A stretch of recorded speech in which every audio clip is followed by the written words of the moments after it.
Hi, I'm Emma Hörnell and I'm at FAI 2017. I'm going to teach you the Bransom back rolls today. So these are the Bransom back rolls. And we're going to start with one hoop. So we're going to start with our positioning of our body. So I like to think of either you can have your feet together or one step forward. Straight legs, maybe a slight bend in your knees. Lean with a straight back forward. And if my body is going this direction,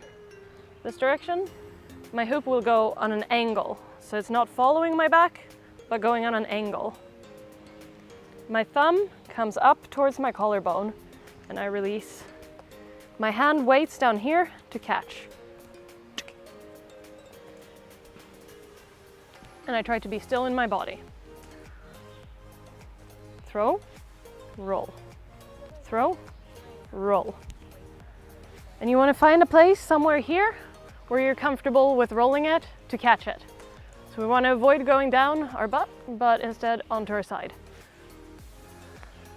When we're working with two, and I think this is where most people have a problem, we want to make sure that we're doing it in the rhythm of three. So what happens a lot is that you go 1, 2.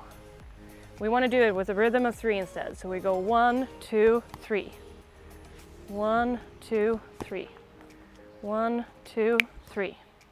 1, 2, 3. Okay? And when you're starting with 3, you want to find a way to put your third hoop. I find a comfortable way to do this is use my finger to split the hoops. I stand in this position. I do a test roll. It feels good.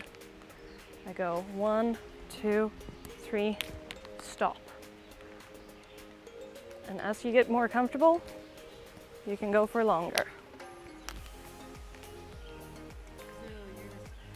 That was the Bransom back rolls. My name is Emma Hörnell and I'm at FAI 2017.